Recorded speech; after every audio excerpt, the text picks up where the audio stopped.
महेश वर्मा, तो स्कूलों में तो कमाल हो रहा है, मतलब सारा पलायन रुक गया, बेरोजगारी खत्म हो गई, स्कूल ऐसे कमाल के खुले हुए हैं, सब जगह बिजली भी है, डिजिटल लाइब्रेरी है।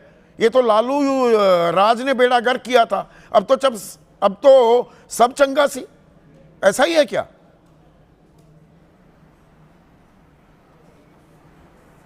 देखिए संदीप जी, अगर 32 साल पहले अगर आप ये चर्चा कर रहे होते तो शायद समझ में आता कि बिहार में क्या था और क्या नहीं था।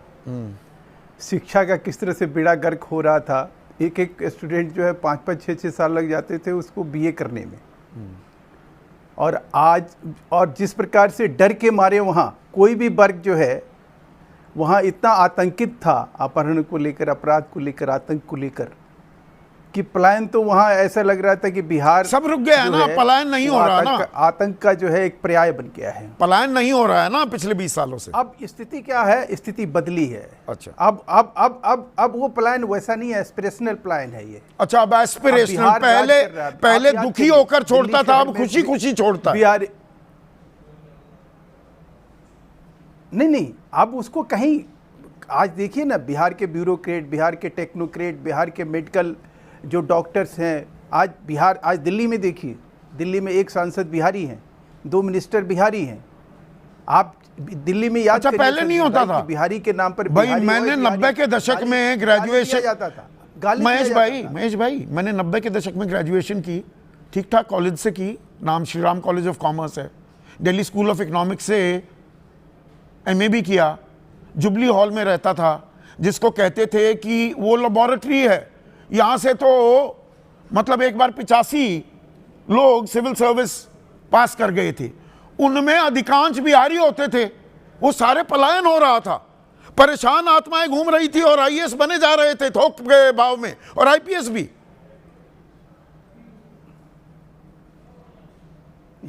या मैं किसी और युग में रह रहा था? जिस युग की बात, उस अंधे युग की बात कर रहे हैं। अच्छा। जिसमें नहीं, अगर आपको शायद वो युग याद है या नहीं है, या वो आंकड़े अगर सामने रख के आप बात करते, तो आज आपको कहीं लिटरेसी रेट जो है अब तक का बिहार का जो भी लिटरेसी रेट है 80% के आसपास पहुंच गया है। 80%? 71% है। गलत है आपका आंकड़ा गलत है, आपका आंकड़ा गलत है। 71%।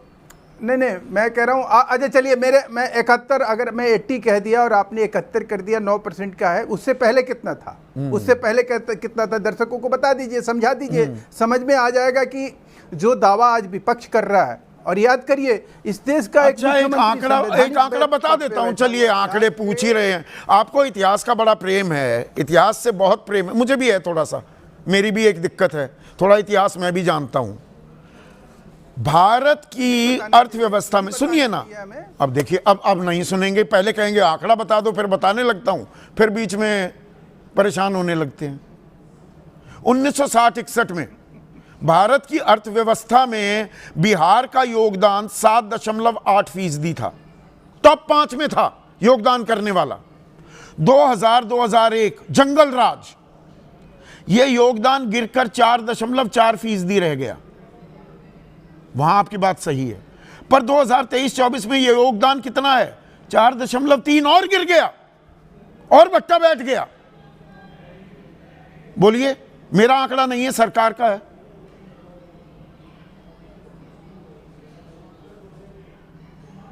अब सवाल यह है कि जो आप जंगल राज के टाइम का जो आप आंकड़े दे रहे हैं, उस आंकड़े से बढ़ा है, घटा है, 4.4 से 4.3% हो गया। ये स्कूल, अरे साहब, अब पता नहीं आप, मैं फिर से कह रहा हूं आपको, बिहार जो है आज के डेट में, उसका जो एक स्टेटस है, जिस प्रकार से वहाँ शिक्षा की गुणवत्ता में सुधार आई है, जिस प्रकार से रोजगार वहाँ बढ़ा है, 50 लाख से ऊपर अगर रोजगार की बात कही जा रही है, तो ये कोई झूठे आंकड़े नहीं है, झूठे नहीं है। 10 लाख पत्र ला दी, नौकरी दिए जाने 2005 से 2020 के बीच तो 8 लाख नौकरियां दी। बिहार 2020 में नीतीश कुमार कहते थे पेड़ पे लगते हैं पैसे, कहां से आएंगे? 2 नौकरियों का मैंने जिक्र किया जिसकी सार्वजनिक जानकारी है, बाकी बता तो दीजिए साहब। अरे संदीप जी, मैं फिर कह रहा हूं, हाँ, बिहार की जो दशा और दुर्दशा थी, उससे उबरने में टाइम लगेगा, हम ये नहीं अच्छा कह रहे 20 कि साल तो हो गए, 100% सब कुछ वहाँ चंगा 20 है। साल तो हो गए, जो 20 आप कह रहे हैं। साल आपके राज के 20 साल में बावजूद प्रति अगर व्यक्ति आय में बिहार सबसे गरीब राज्य क्यों है? 66,828 रुपए प्रति व्यक्ति आय है, 6,000 रुपए से कम एक महीने में, 20 साल बाद भी। सर एक विदेशी निवेश कितना है? कितनी फैक्ट्रियां लगी हैं वहां पर? 1,650 करोड़ का विदेशी निवेश 5 साल में। सुनिए, एक केरल राज्य है देश में जहां पे 100% लिटरेसी है, लेकिन पलायन कितने परसेंट है? जरा उसके आंकड़े को भी रखिए, जहां वामपंथी और कांग्रेसियों ने आजादी अच्छा, मतलब उनका पलायन बुरे वाला पलायन था, आपका पलायन अच्छे वाला पलायन है। जो योगदान कितना है? नहीं सुनिए, मैं फिर कह रहा हूं, अगर बिहार के लोग अगर अपने कौशल के बूते, अपने मेरिट पर अगर कहीं काम कर रहे हैं, आज उनके पलायन को लेकर जो आप सवाल खड़ा कर रहे हैं, ये वो दहशत की वजह से पलायन नहीं है। अच्छा। ये कहीं वहाँ ये अच्छे वाला पलायन है, वो बुरे वाला पलायन। आज लोगों को 2 जून की रोटी मिल रही है, लोग भूखे नहीं मर रहे हैं। आज वहाँ संदीप भाई यकीन करिए, वहाँ लोग भूखे नहीं मर रहे हैं, वहाँ लोगों को रोड मिल रहा है, वहाँ लोगों को रोजगार मिल रहा है, वहाँ रोजगार के नाम मिल रहा है, स्कूल छोड़ने का लिया जा रहा है लोगों से। वो आंकड़ा तो मैंने नहीं हो रहा है। हाँ, जमीन भ्रष्टाचार नहीं हो रहा है। ना, कोई भ्रष्टाचार नहीं हो रहा है। वो स्कूल छोड़ने वाली ड्रॉप आउट की तादाद के बदले में जमीन लेकर, अरे 2 करोड़ से ज्यादा लोग में जमीन, ये हमने नहीं किया। ना, आप तो कुछ करते ही नहीं है। 9वीं फेल है या 9वीं पास है तेजस्वी यादव, आपके उप मुख्यमंत्री 10वीं पास है, 7वीं पास है, 5वीं पास है, या डॉक्टर ऑफ लिटरेचर है, थोड़ा सा बता दीजिए ना। अरे साहब, किसी के नहीं, यहाँ पर थोड़ा सा परेशानी होने लगी। हमारे उप मुख्यमंत्री ने तो स्पष्टता के साथ जो बात कही। क्या कही? नहीं, हमारे उप मुख्यमंत्री ने बड़ी स्पष्टता के साथ उस चीज का उसका जवाब भी दिया। क्या? कि हमारे सर्टिफिकेट क्या है, हम कितने पढ़े लिखे हैं, किस तरह से जो कितने हैं बता तो दे। लेकिन भाई एक एफिडेविट में कुछ लिखते ही नहीं है। एक एफिडेविट में कहते हैं 7वीं तक 5वीं पास हूं, 7वीं तक पढ़ाई की, और 2020 के में कह देते हैं मैं डॉक्टर ऑफ लिटरेचर हूं। फिर उसमें से कोई आकर बताता है ये तो मानद उपाधि थी। मानद उपाधि भी कभी शैक्षणिक योग्यता मानी जाती है? सर ये तो बात, मतलब हमें बिल्कुल ही अज्ञानी समझ रखा है। बात को मान लिया, ये तो जो विपक्ष आरोप लगा रहा है। ना, विपक्ष नहीं लगा रहा, मैं पूछ रहा हूं सवाल। के आरोप की वजह से है, आप सारी चीजों को आप जो है, उन्होंने जो सुप्रीम कोर्ट में हलफनामा दिया, उसमें उन्होंने जो चीज कही, उसको कहीं दर्शकों को सुप्रीम कोर्ट में हलफनामा, आपको डिबेट रखना चाहिए। सुप्रीम कोर्ट में हलफनामा, सम्राट चौधरी का क्वालिफिकेशन सुप्रीम कोर्ट में हलफनामा एजुकेशन का दिया, फिर गलत जानकारी दे रहे हैं। फिर गलत जानकारी, आप गलत जानकारी कम से कम मेरे शो पे मत दीजिए। बाकी कहीं भी अपना व्हाट्सएप ज्ञान आप बगाड़ सकते हैं।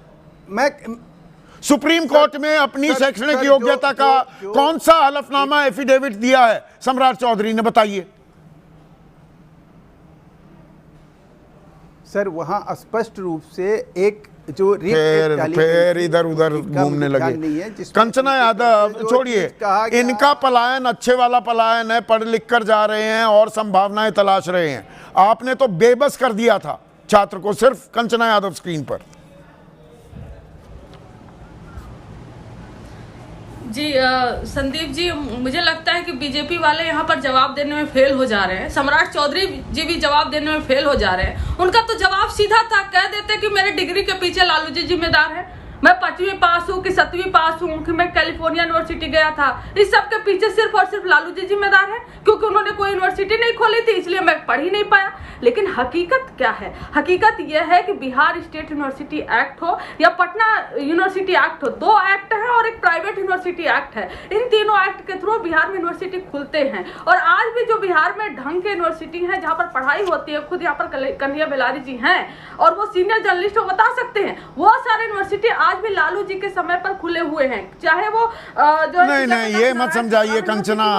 और मैं एक भूल सुधार कर दूं, मैं थोड़ा सा नहीं, क्यों नहीं समझाएं? कार्यक्रम के लॉ में और कार्यक्रम की रफ्तार में, एक मिनट सुनिए ना, अरे सुनिए, सुन तो लीजिए, रुक जाइए। मैं एक भूल सुधार कर रहा हूं। मैंने ये कह दिया प्रधानमंत्री बिहार में थे, वो वीडियो कॉन्फ्रेंसिंग के जरिए बिहार के लोगों को संबोधित कर रहे थे। अब बात जारी रखिए।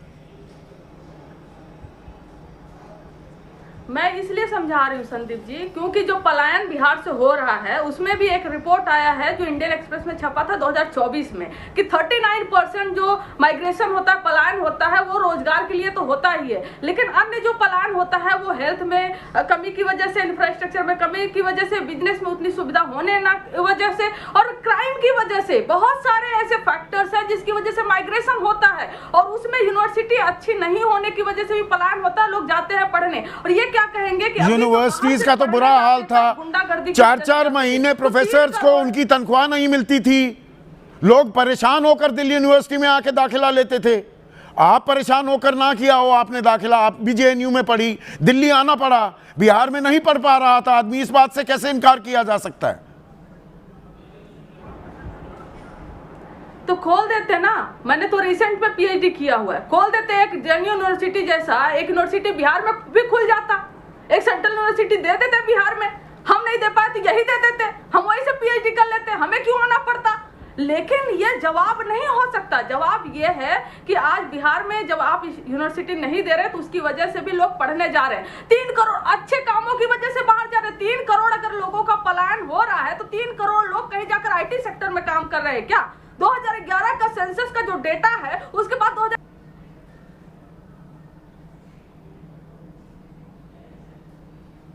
आपका ऑडियो चला गया है क्या? हाँ, अनम्यूट करिए। हाँ ठीक है, कौन से, हाँ आ गया अब, हाँ ठीक जी है। बिल्कुल, कौन से जिले से कौन से काम के लिए, कौन से कास्ट के, कौन से क्लास के कितने लोग माइग्रेट कर रहे हैं, आप आंकड़े रख दीजिए। आंकड़े नहीं है इनके पास कोई भी, क्योंकि डेटा छुपा रहे हैं। 2021 का डेटा सेंसस क्यों नहीं करवाया इन्होंने? 2011 के डेटा पे आज भी हमें रिलायंट होना पड़ता है। और आप भी कोई सर्वे का डेटा, कोई रिसर्च करके कोई डेटा लेकर आए उसको कोट कर रहे हैं, हम भी किसी ऐसे को कोट कर रहे हैं। आज सरकारी आंकड़ा क्यों नहीं है? पलायन बड़ा इशू नहीं है आज ना, ये सबको सॉल्व कर दिए हैं, तो हम कहते हैं कि पलायन के इशू को आप सेंसस। मैं ये क्यों ना कहूं कंचना, दरअसल आप घड़ियाली आंसू बहाते हैं, बहकाते हैं, युवा को टहला रहे हैं, डंडे खाता वो घूम रहा है। वही हाल जंगल राज में था, वही हाल इस तथाकथित सुशासन राज में है। युवा एक अदद नौकरी के लिए दर दर ठोकरे खाता घूम रहा है। मतलब हम विपक्ष में हो तब भी हमसे सवाल, अगर युवा दर दर भटक रहा है संदीप जी, तो हमारी वजह से तो नहीं भटक रहा है ना। ये बीजेपी की और ये डबल इंजन की सरकार की वजह से भटक रहा है। 20 साल से इनकी सरकार है, जो 25 साल पैदा हुआ जो बच्चा है, आज वो देखेगा कि 1990 में क्या था, कि उसके पहले क्या था। इनकी घड़ी कहां से शुरू होती है? इनकी सुई शुरू से होती है 1990 से, ना उसके पहले जाते हैं ये बिहार में क्या था, और ना 2005 के बाद देखते हैं कि बिहार में क्या था। हमने कुछ नहीं दिया इनको, हमने कुछ, बिहार था ही नहीं। ये भी कहते कि बिहार था ही नहीं। बिहार बना कब? जब ये आए तब। हमने कहा दिया इनको कुछ? 20 साल का आप जवाब अपना दीजिए।